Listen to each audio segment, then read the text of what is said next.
Good afternoon and welcome to Burnout, Retention and the Great Resignation, Leading and Keeping Information Security Professionals, a health system CIO Media Inc. production sponsored by CrowdStrike.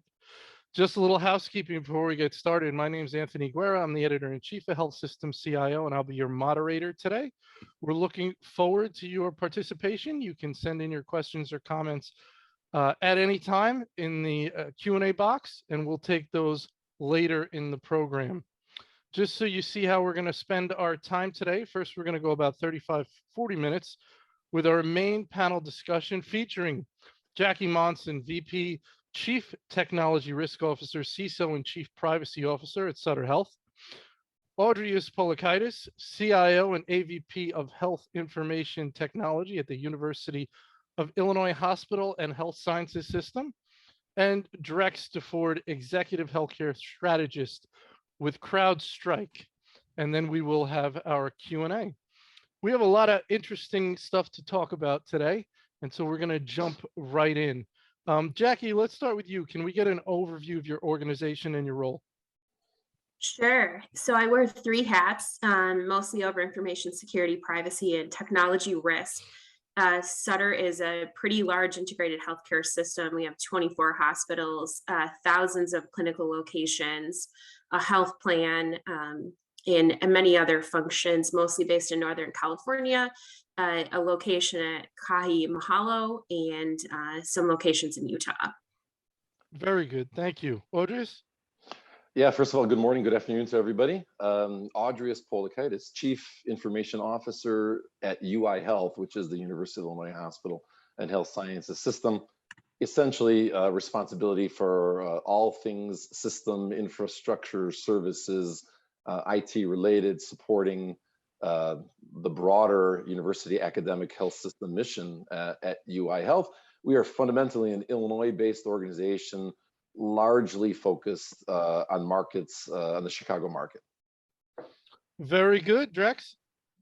I'm Drex DeFord. I'm Executive Healthcare Strategist at CrowdStrike. We're a cybersecurity company that provides a cloud-native set of solutions and services that protect healthcare organizations, from endpoint to cloud workloads to identity protection. I come at this as a longtime recovering CIO with time in the seat in the U.S. Air Force at Scripps Health, Seattle Children's, and Steward, and a long list of other fun and interesting experiences during my days as an independent consultant. Thanks for having me. I'm looking forward to hearing from my fellow panelists. I think it's going to be a great session. All right, very good, Drex. Thank you. All right, we got a lot on this slide, so we're going to be on here for a while. Jacki, we're going to start with you. I'll read it off and then you just jump in where you want.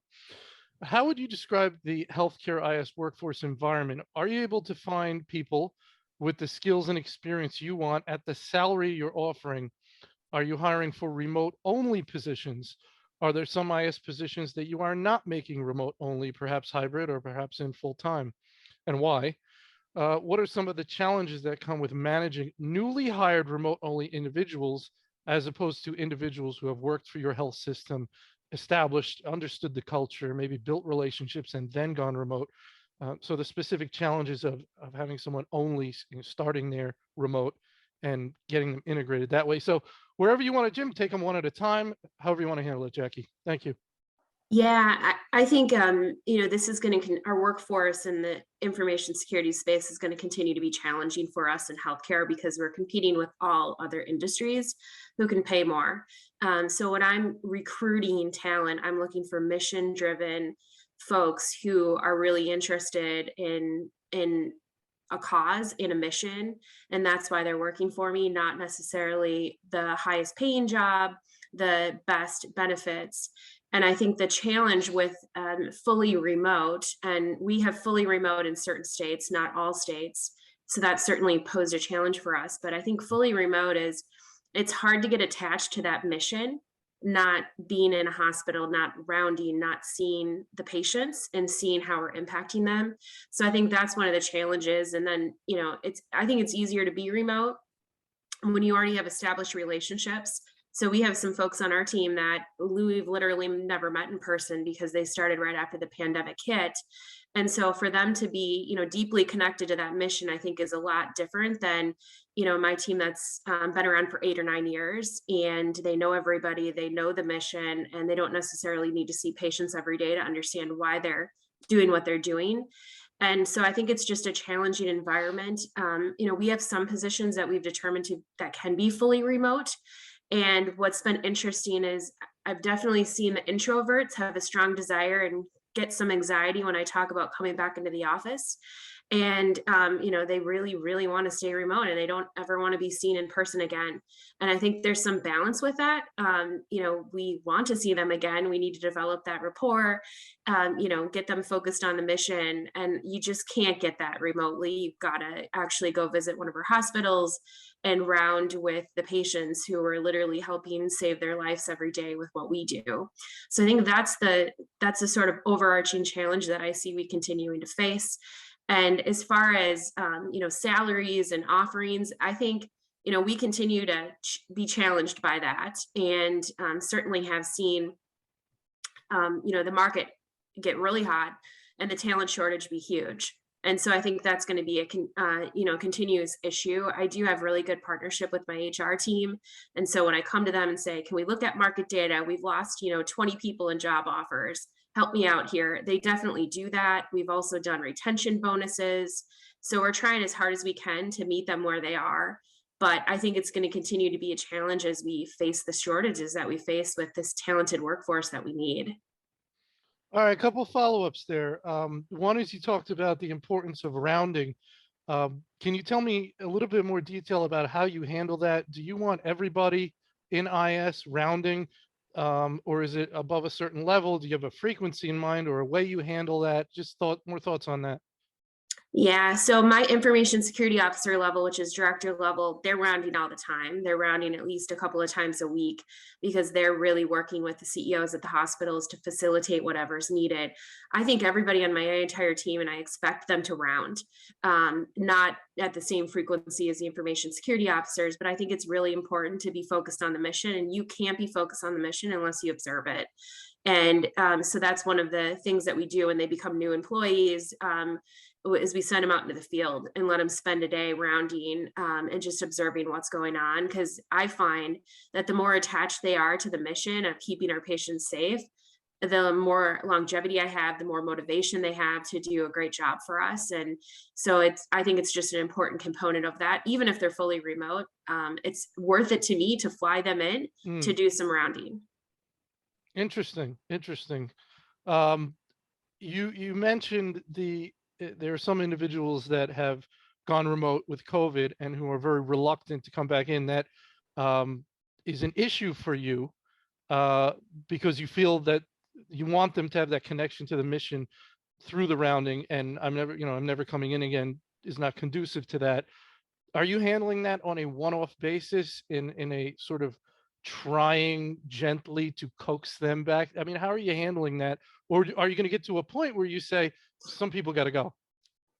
Yeah, we're certainly still trying to meet them where we are. I feel like we're finally on the end of the pandemic, or at least getting closer to that. So we're at a point where, there's more comfort with people actually going into the office and interacting. And, for some people that fills their cup, for other people's, it fills their cup to just stay at home. Mm-hmm. And we've got to strike the right balance in meeting all of their needs. But at the end of the day, I think anybody who, their cup is completely full, just staying fully remote and not interacting at all, it's going to be really challenging for me to retain them. And it's going to be challenging for them to be successful, I think, in their role long-term because of the limited interactions. You just don't get you don't build the same relationship via Zoom as you can in person. And I think even a 10-minute conversation with somebody in person is more valuable than months on Zoom. Yep. Very good. Audrius, wherever you want to jump in there. Yeah, I remember seeing Bureau of Labor Statistics data at the end of 2021, something like 11 million job openings, 6 million people looking for work. So you say, 1.7, right? For every available or every person who wants work can get 1.7 jobs. Of course, that's maybe not the statistics within IT, within security specifically, but we all are living this in our own ways. So are we able to find the right people? So far, we've been okay. We've lost a couple people, but we've actually been fortunate that there are a couple local organizations in the Chicago area that signed large outsourcing deals for their IT staff. And so there are those elements of their previous workforce who are not interested in being part of a larger, let's say, outsourced IT organization, want to feel that connection and affinity to the given, let's say, health system and operations, and they choose to look for other opportunities. We've been able to take advantage of that. So thus far, we've been okay. Are there people we've lost? Yes, we have lost people. As far as salaries, I think it's a little bit of a balancing act. I think gone are the days where you can define the salary. Flexibility is the key word here, within reason. We too have done market salary surveys, trying to giving everybody a bump, trying to keep up, understand what the market is, keep up with the market. But even with each individual hire, we will have some amount of flexibility as far as the salary goes. When you think about the great resignation, as we call it, basically the way I saw a study out of the University of Michigan, and it's really about people wanting to seek a different type of relationship to the work they do. And fundamentally, one of the essential aspects here is have meaning in the work that they do. And the positive thing about us in healthcare is absolutely everything we do has meaning, just the very essence of supporting caregivers, families, patients, and so on. For us, even further bolstered by the fact that we are part of a academic, let's say, university setting where we're also advancing knowledge. We are not at this point posting anything that we describe as remote only. In practice, vast majorities of the team are working remote 5 days a week. However, I do describe it as hybrid. And my simple rationale for that is, guys, 80% of the workforce of our health system never had the chance to work at home because of what they do in direct patient caregiver roles. This is where the action is. So we do need to be ready to have interactions, as Jacki already described, right? You got to be able to see things yourself. What's happening? What are the challenges? What's working? What's not working? So again, we're pretty much remote, but with this opportunity for people to come together. And it's amazing. Teams started coming together maybe once a month, maybe once every 2 weeks. And what you see is pure joy when they do come together. Like even the most hardened basement dwelling IT people, right?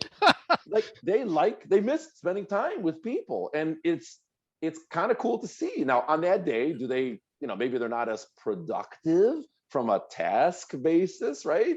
But they go out to lunch together, right? They hang out, and we actually get to this word of collaboration. You can't argue. Tactically, things are getting done, right? There's no doubt, right? We can be as productive as we were when we were in person. Tactically, I do worry about the strategic aspects of this. What does it mean to define a strategy? What does it mean? Jacki already touched on this. Culture. I love telling this little anecdote of our nursing, most of our IT professionals are unionized. Our nurses and our IT professionals and other professionals went on strike. We had a gentleman who joined our team 4 weeks before the strike. He goes on strike, right? The guy never had spent a minute on site. I had never met the gentleman, right? And you sort of step back and you scratch your head and say, what can possibly be a beef or a gripe at this point? And obviously there's maybe other cultural context that comes with that, but you just wonder, like, how do I grab hold of this culture if I never see anybody? What does it mean to define a culture? And of course we can talk about what are some of the things we're trying to do together. Let me pause at that point. That is really interesting. So you have somebody who agrees to an arrangement, a package, and then within a few weeks is demanding that that be improved.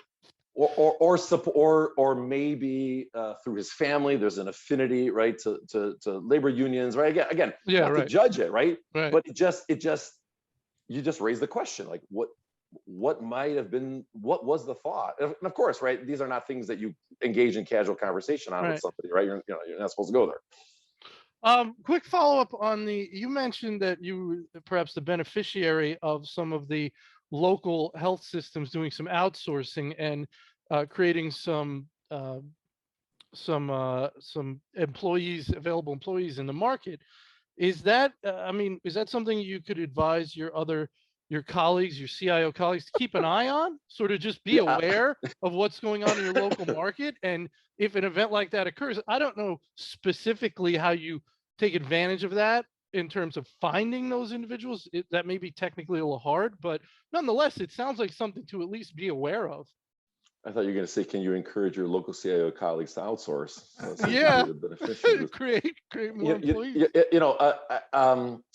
Clearly it's circumstantial, right? I Right. mean, we call it luck. That seems like a strange way to characterize it, and it's not exactly what you would characterize as a sustainable strategy, right? So, Right. in the immediate short term, it has served us well. Is there always some churn on positions? Sure there is. Another strategy for those that have this opportunity, we've been fairly active. We're also fortunate, right? We're part of a university system, right? So creating some pipelines that come out of there. We've done well there in the security area. We've done well there in the sort of business intelligence, analytics areas, right? In other words, bringing in people who finished master's degrees in computer science or in information security, right? Now, of course, what you're getting is not a seasoned professional, right? They can hit the ground. There's an investment you're making in preparing them. And of course, then probably back to the point Jacki made, now the challenge is, of course, how do I keep them and retain them, right? Because the odds are good you're going to develop skills and then, maybe start looking at what are the other opportunities out there.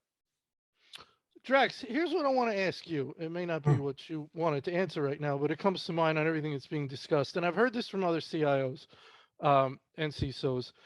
This desire, this need to get some of this remote workforce back in. So the CIOs are looking at things from a culture, strategy, cohesive team point of view. And I think what's happening is you have a lot of these remote employees who want to stay remote, who are looking at things from a very task-oriented tactical level, saying, I get more done at home. I'm getting all my tasks done. I can get more tasks done than I could in the office. So they're right in that sense, but the CIOs and the leaders are absolutely right in my team feels like it's flying apart. And I've also heard the point made that the clinicians never had the opportunity to stay home. So what are you complaining about? I've heard that expressed as well. What are your thoughts around all that? And put yourself in the CIO role, the CISO role from where you were. And I wonder how you would be handling this. Yeah, I mean, it's, look, I think as a CIO or CISO leader, you're standing back and taking sort of a larger view of this, right? It's been a really challenging time. The pandemic has kind of stamped this concept of burnout, not only on our clinical staff, and we read a lot about doctors and nurses being burned out, but it's done the same to IT staff. It's done the same to cybersecurity staff. These are tough jobs. They're high stress. Nobody wants to be in a health system that's on the front page of the newspaper tomorrow. And people who work work very, very hard for a very, very long time wind up getting burned out. So you have to find ways to take pressures off. And I love all the ideas, right? Building that teamwork, rounding and going to Gemba, to use a Toyota production system term, right? Going to where the work is done so that you can see how your work as a cybersecurity professional affects frontline delivery care to patients and families. Incredibly important. And there's this thing too, I can tell you that even the most grumpy, because I spend time in a lot of different health systems and I hear a lot of stories, even the most grumpy, introverted person on the team may think that they hate the idea of coming back to the office because they really enjoy getting their 100 tasks done every day. But even those people, when they come back to the office, realize why they enjoy being in the office, even if it was a group of irritants that made them mad. I mean, I don't know if it's misery loves company or whatever the case might be, but people sometimes love the things that they hate. And even those folks like everybody that I've talked to, they like coming back to the office, even if it's just once in a while to reconnect with their peers, the ones that they used to grind against. They like to see their faces and see what's happening.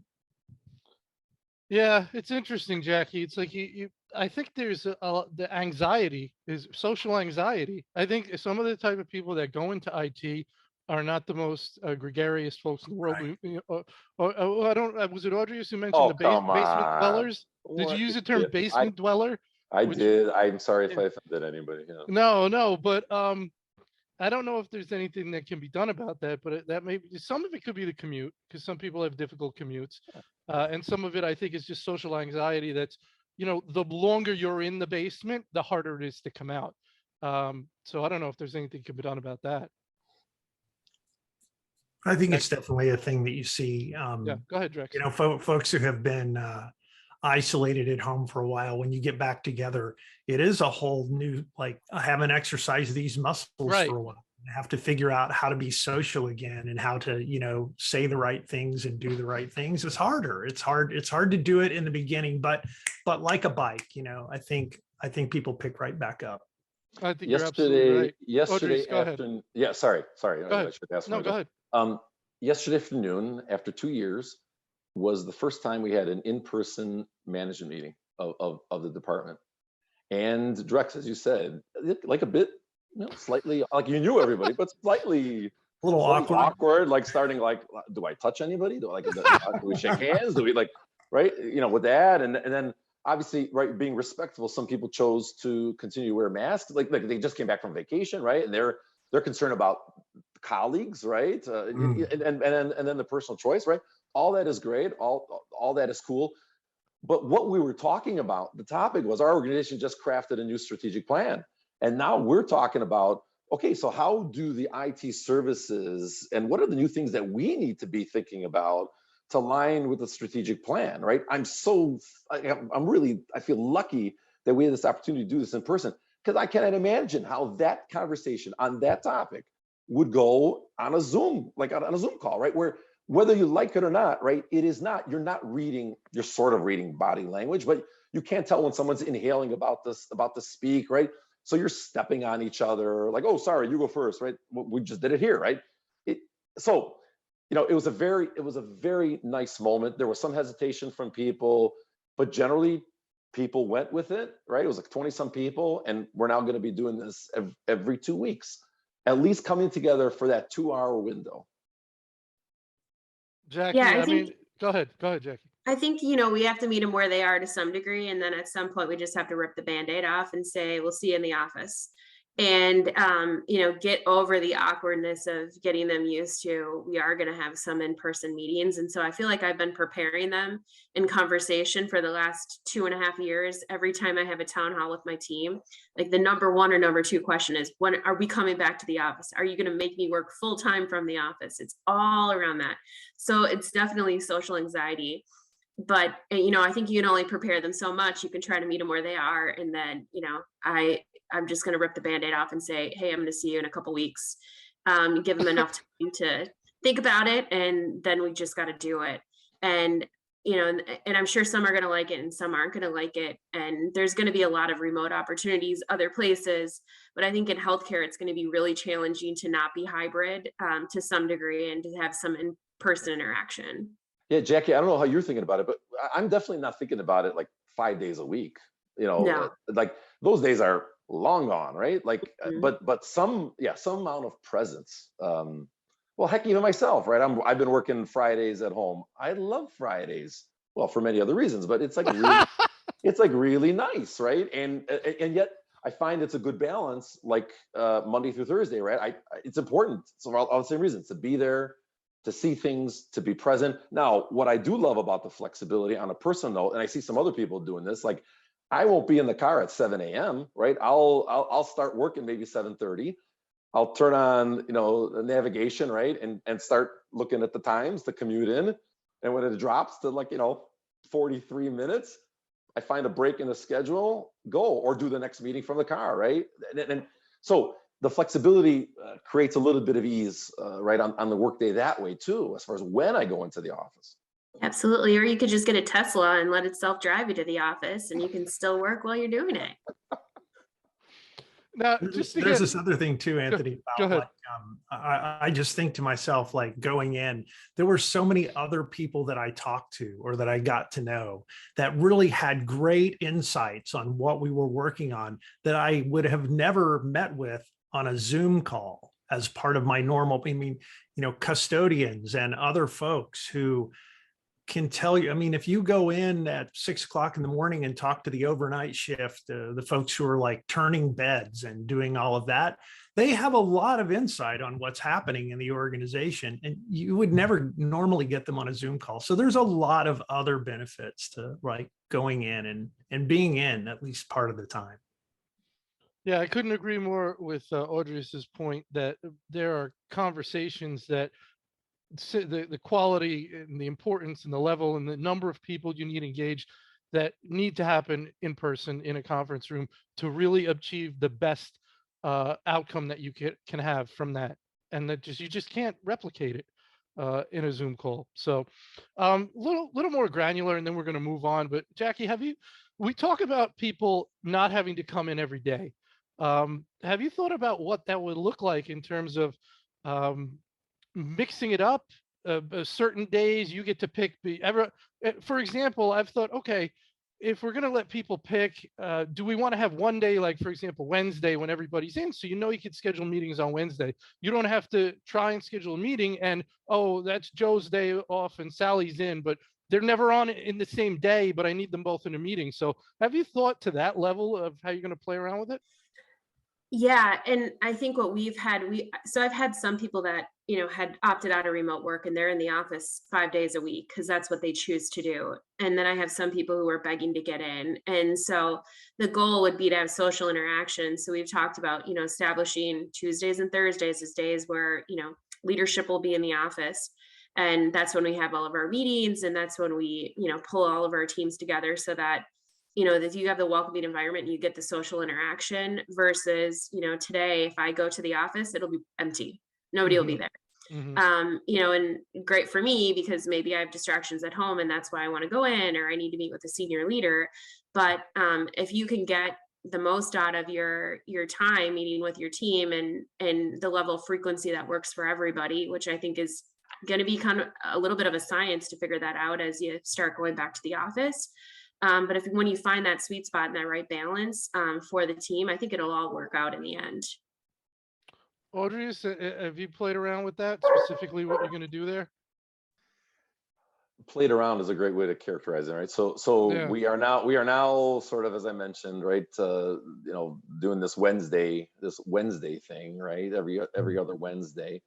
And then basically, my view on this is let's all be professional about this. And some of it's going to be defined at the local team level. So maybe there is, every 2, 3, 4 weeks, the team wants to come together. I'm going to let the manager define that. Maybe the respective directors want to get together with their management teams, right? I'm gonna let that happen as it does. What strikes me is the most complex thing we face right now is, we know how this works when everybody's together. We know how this works when nobody's together and everybody's remote. It's this mixed mode that is actually the most challenging to deal with. Even yesterday, like I made it sound like everybody was in the room. Well, almost everybody was in the room. 3 people were not in the room for good reasons, right? One of them, there's a potential of COVID in the family, right? Other 2 good. So the tough part is, how do you integrate those who are not there when the action is in the room, right? People are joining in. Our technology solutions, they're not there yet, right? I mean, I think we're going to be making investments in some of these, I don't even know what they call them, specific conference rooms, and I know there's some capabilities out there. We haven't made those types of investments yet. We've got sort of our standard meeting spaces with, there's cameras mounted on the walls, but they're not particularly fancy, right? The audio doesn't come across in the large room setting. It's like you hear when people wear hearing aids, right? Like you hear a lot of noise, the kibitzing, the cackling as people are laughing at jokes, right? If you're remote, you have no idea what's going on there. This is probably the most challenging circumstance we have to fix, to find a solution to that.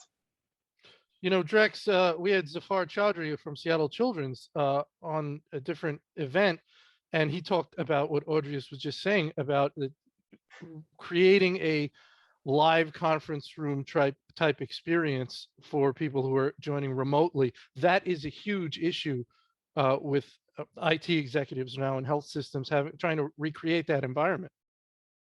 Yeah, I think it's interesting to hear Audrius talk about the, where is the center of gravity in the conversation, right? Is it most everybody's remote and there's only a few people in the office? That's a different approach to how you wind up having these conversations versus most of the people are in the office and there are a few people remote. I want to use my Ask a Panelist question. Go for it.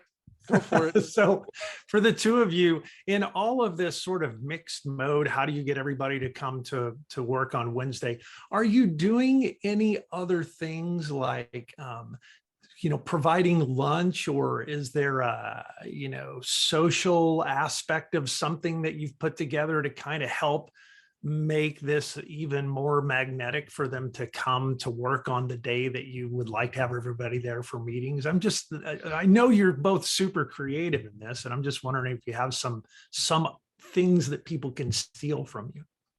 Jacki, you want to go first? Yeah, sure. So we actually started with social interactions, and we've been doing social interactions for the last several months. So as just an icebreaker actually to getting back together. So lunches, Top Golf, some were throwing knives at targets. I don't know what that's formally called, but any kind of formal social interactions, escape rooms, all of those sort of things to like break the ice on the social interaction before we actually got them in the office to do work.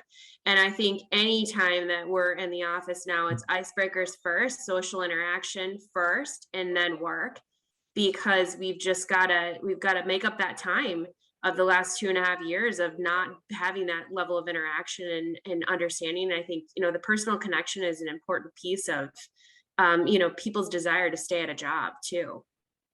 Yeah. Jacki, just real quick before I go to Audrey, at some point that's going to go away, right? I mean, eventually you just have to go to work without getting to throw knives before you start. Yeah, or I think it was axes actually, not knives. Whatever that new thing is where you throw them at the targets. Right. But anyway, when you're the leader and you get those pictures and you're a lawyer, you look at it and go, "Oh my goodness, are we going to have some liability here?" Yeah. I think that's part of it. And I think you've got to mix both, right? We've always had social interactions to some degree on, maybe it was only a monthly basis, but you got to have that, and then you got to have the work. And we're in this hybrid world right now where we're trying to break the ice and get to a point where we can just go back to meetings and work. Audrius, your thoughts? Food. Food is, they say this about residents and physicians, right? Feed them and they will come. And I'm way over dramatizing here, but that does help, right? That's not the reason people show up, but it feels like, oh, he cared, right? It's like, he got his Jimmy John's or whatever it is. Oh, I'm not supposed to say names probably like that's that. The sandwich, right? Yeah. Go ahead. Yeah, that's fine. That's fine. All right. I don't think they compete with CrowdStrike, right, Drex? Sometimes, not yet anyways. So now there's a limit, right? Just because they show up every Wednesday, are we getting sandwiches every Wednesday? I do work in a state organization. There's going to be a point where someone's going to catch on and say, "What are you doing?" Right? So there's some times where, let's say maybe my director's team, right, is in together, right, and also on Wednesdays, right? I'll pick up lunch myself, right? Like it's a well invested, $45-50, right? Like it is like, it's a minimal offering sort of as an appreciation for people who made the effort to physically be there. It's also sort of, you're right, Anthony, at some point we are going to get back to sort of what it looked like in normal, which is what? Probably maybe a couple times a year social events. Right. Like we're planning a summer event right now, right, for the team, right? Like we're going to do that. And then teams, right? Teams love to go out and, maybe, go to a favorite watering hole after work or something like that, right? It's going to become, I suspect it's going to become what it was before, right? The way we interacted as humans previous to this. That's great. That's great. All right, let's stick with the Ask a Co-Panelist section since Drex unceremoniously dragged us there. Just kidding, buddy. Audrius, why don't you go ahead? You have a question for one or both of your co-panelists? I'll go with Jacki. So what's going to be sort of the second career once you're done with the whole CISO This is an interesting question. and technology risk officer, right? I mean, it's like high pressure, high intense, high intellectual. Like, what do you see? Like earlier, we were talking, commenting about Martha Stewart, who's maybe redefined herself many times over, right? But like, what's yours? What do you see as yours, sort of after you're done with this gig? You know, I don't know. That's a really good question. I don't think I'm Martha Stewart or a fan of her. But I think probably the only area that I would probably go into, completely unrelated to any of these high stress jobs, would be to own a baby boutique. There's actually high demand. And this morning before the webinar, these bamboo pajamas are very popular, sold out in less than 2 minutes. And I was helping a fellow mom out try to get the drop of these panda jamas before I started my day job today. So anyway, I think it would be fun to own one, and something completely different and non-stress, other than if you have to do these drops every week, that might be stressful. Yeah. Drex, I was going to ask you the same question, but it's a little unfair because you like redefined yourself like 19 times already, right, in your life. But what's for the same thing? What would be like? Boy, this sounds bad if anybody from your employer is listening in, right? But like moving on, like when you're done with this sort of tech kind of work, what types of things do you see engaging in? Wow, I mean, it's a great question. You're right. I have reinvented myself several times over the course of my career, and honestly, I would say I love what I'm doing right now. I feel like I spent my whole career and all the things that I've done to get to this position that I'm in today at CrowdStrike. It's it's great fun, and I really haven't thought about what might be next because I've really only been here about a year, and so I'm really enjoying what I'm doing today. But I have a ton of hobbies, hiking and snowshoeing and doing a lot of outdoor stuff. So maybe it would turn into being an outfitter or a guide or a park ranger or something like that. Park ranger. Yeah. I like that. Who knows? Very good. All How right. about you, Audrius? I want to hear your answer. Yeah, that's right. That's right. No. This is not. No. This goes in one direction. You already used your question, Drex. You already used your. Okay. Thanks. No, I can answer it. You know what I think about? Two things come to mind. So I'm building a tree house for my 5-year-old daughter now, right? And I sort of find like I love the construction thing. I'm not particularly good at it, and it takes me a long time, and I drop tools on my head and stuff like this, right? But I do enjoy, right? There's a satisfaction seeing what you've put together yourself. The second thing is teaching. I really enjoy sort of that dynamic atmosphere of a classroom. It's a lot of work. I have a lot of respect, right? I mean, it takes a lot of energy to do it, but I find it kind of exciting. So I don't know, 2 thoughts there. Very good. Well, speaking of tree houses, that's one of the things I did not do for my children, despite the requests, because building something up in the sky where they'll go was not.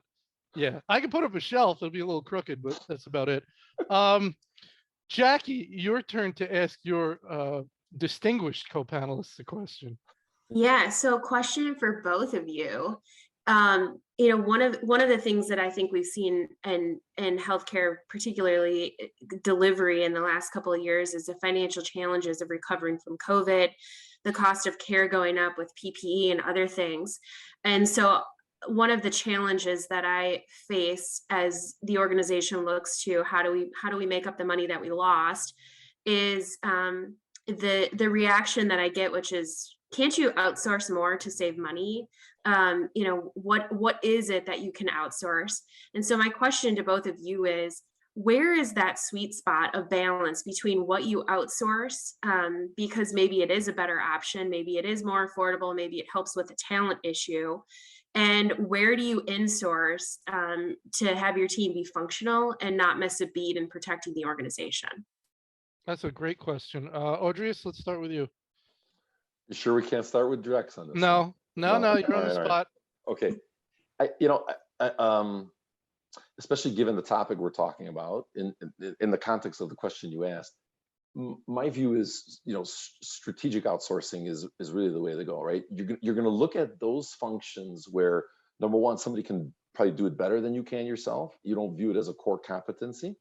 And probably they do it more cost effectively than you do because they can scale the operation across multiple organizations or clients. So, things that we have taken in that direction is, for example, and this is not rocket science, many have done the service desk, clinical service desks, desktop support teams. On the security front, we find ourselves using more of that. So managed services in that front. Unfortunately, it's not CrowdStrike that we partner with. I was not aware of Drex and CrowdStrike when we made those decisions. But essentially, right, finding those areas where it's economically doesn't make sense. Now, especially in our context, given that we are a state university. Again, I mentioned the unionization, right? You have to be cognizant, of course, sensitive to the people that are in those roles, right? So usually we look for other opportunities for those people, right? So in other words, respect for the employee, right? That if we move on and we think it's more cost effective, then great, let's reskill you, let's retool you to do something different, right? That we think is a core competency, and we think we can differentiate on those. Sorry, maybe not a comprehensive answer, but kind of the first thoughts that come to mind. Drex? Yeah, Jacki, I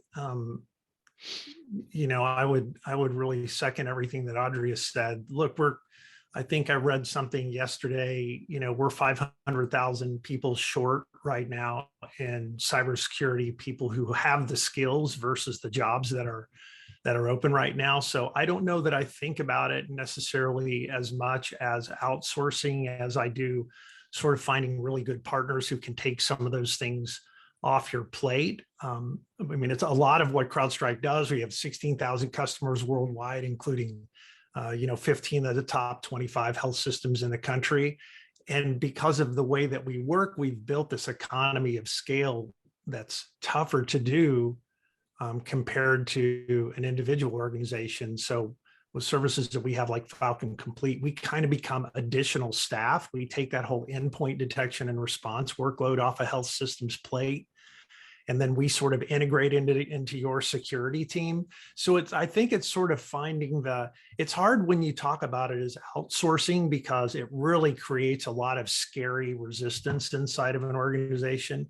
And I think what we do really as an outsourcing, it's really sort of saying this whole thing that's complicated to do and really needs a special skill, and and it's boring for a lot of people to hire somebody to kind of do that constant endpoint monitoring. Let's give that to somebody else, and let's use the staff that we have to do really complicated, hard stuff that we have to do to make our programs better. So that's probably a sweet spot. It strikes me that firms like yourself, you're faced with the same challenge that we are as far as recruiting, retaining, right? And I realize part of this is obligation on our part too. That we of course we want to demand high quality services, but we too need to understand, right, to give those firms that are servicing us, let's say CrowdStrike or somebody else, right, some flexibility in how they approach it and how they hire and how they staff.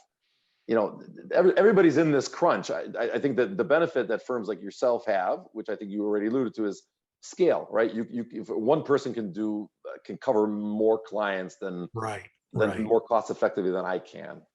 Yeah, it's I think all of us face the challenges and issues around hiring cybersecurity professionals. I think we have a different kind of advantage as a commercial company than you have as health systems, just because of, I've sat in your seats. I know the struggle it is like with state institutions to figure out how are you going to hit those salary numbers and what people, need to be paid and want to be paid. And we have sort of the cool tech company kind of factor going for us.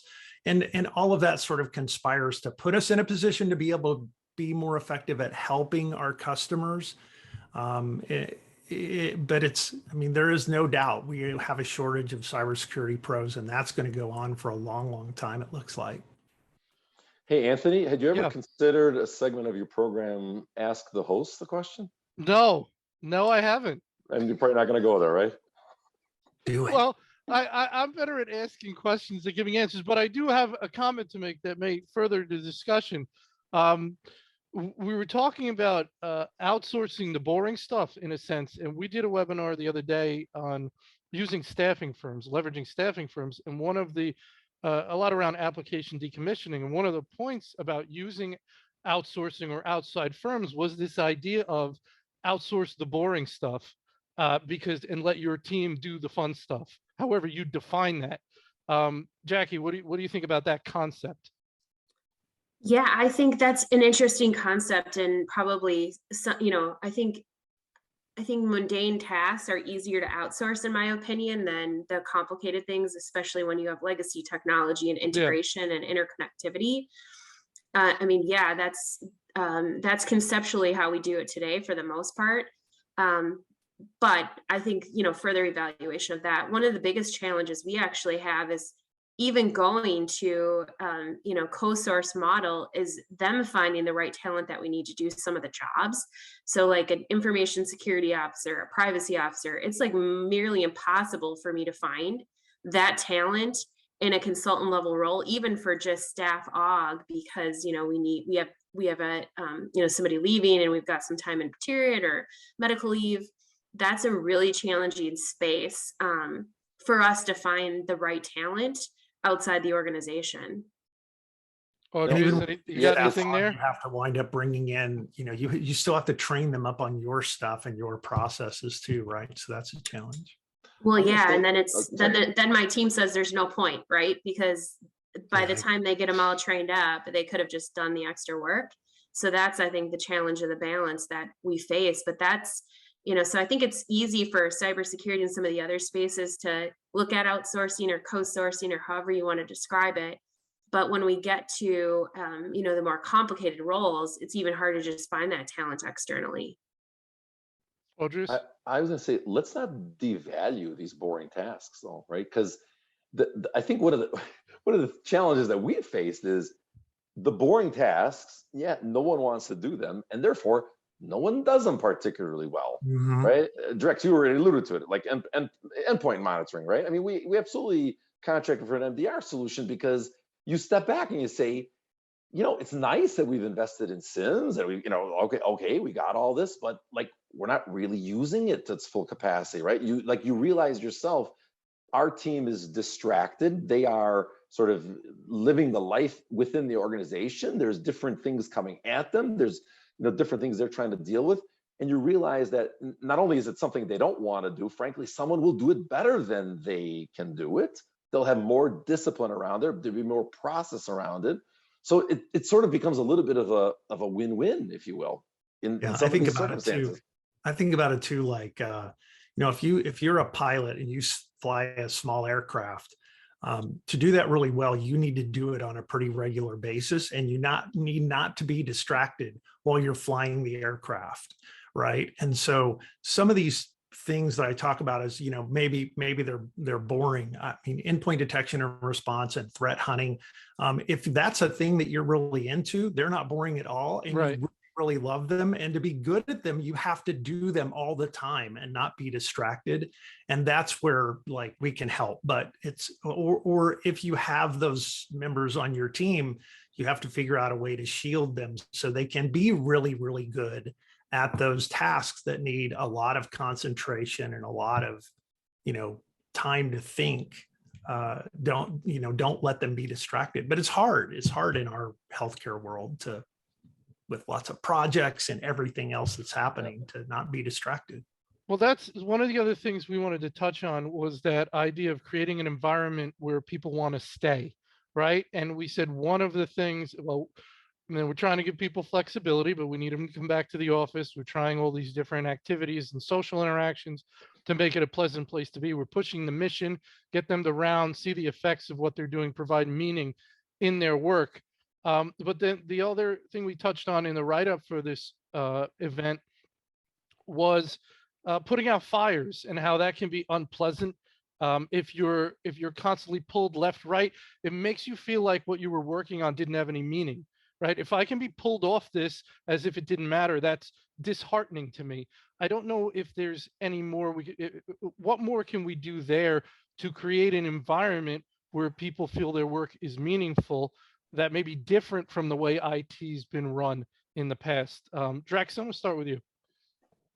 Yeah, I mean, I think that, the amount of distraction that we have today is pretty incredible. There was a report yesterday that came out that said that we had more 0 days, cybersecurity 0 days in 2021 than we'd ever had before. 80 0 days compared to 30 0 days in the previous record-setting year. 0 days are kind of the, an exploit that can occur and no one's actually ever seen it before, and so it has no patch. And so and this is kind of, I think, a lot of what cyber pros feel like they're up against, is that there's this grind that is just happening every day. I think they're struggling with how long can I stay in this role, how long can I do this job. But look, ultimately there's light at the end of the tunnel. I think there are ways to work through this. Winston Churchill said something to the effect of, like, if you're going through hell, keep going. You're not in this alone. And that's ultimately, I've seen more collaboration, in the last year between the government and health systems and, private companies like, CrowdStrike than I've ever seen before. And look, there's way more good guys than there are bad guys. So, I would just say, like, keep swinging for the fences and ask for help if you need it. You don't have to do all this stuff on your own. That's great. That's great as a final parting message. And I'm going to give our other two co-panelists a chance to either answer the question I posed about creating that kind of environment people want to stay, or any final thought, and then we'll wrap up. So, Audrius, let's go to you first, and we'll go to Jacki. It strikes me, these things in the context in which you described it, Anthony. Okay, the whipsawing, right? Got to go do this, got to do that. So again, I'm sure these things need to be done, right? And somehow they need to be done. This is a little bit, I'd say, the management team's obligation and responsibility to try to put some structure around these things, not to have context switching all the time. Right. Assuming those things are important and need to get done, that's one strategy. And then the second one is those who are leaders showing appreciation for the people that are doing those types of things.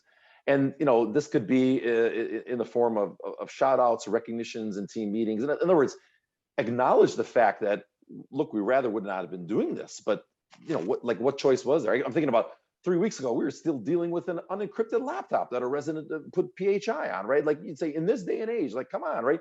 That took a guy 3 days to work with this resident to understand what's on the laptop. Now, did it need to be done? It needed to be done. Was it in the plan to get done? Of course not, right? And but you sort of recognize it needed to be done. Thank you for doing it. Let's talk about what slipped. How do we manage the other work that you were supposed to be doing during that time?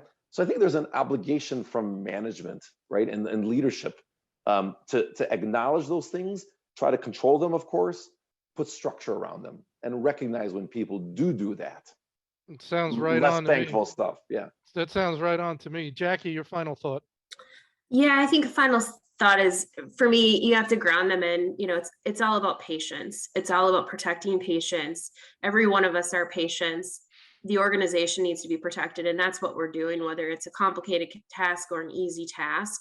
You have to ground them back in what the mission of the organization is, what we're here to do. And then I think, as a management obligation, we have to meet them where they are. So give them complicated strategic plans, giving them mundane tasks at the same time, and find that balance for them. And that, I think, is an accountability of leadership and management, and motivate them based on that mission to continue to carry out both the complicated and the easy tasks. Great stuff. Great stuff. All right. That's about all we had time for today regarding continuing education. You'll get the final slide. You can use the final slide in this deck. You'll receive an email when the on-demand recording of this event is ready to go. If you want to sponsor an event with us, you can reach out to Nancy Wilcox from our team. You can go to our website to register for upcoming panels. With that, I want to thank our tremendous panel. What a fun conversation today. Jacki, Monson, Audrius, Polikaitis, and Drex DeFord. And I want to thank CrowdStrike for sponsoring and making the event possible. I want to thank you for attending. With that, everybody have a wonderful day. Thank you. Thank you for this opportunity. Thanks, guys.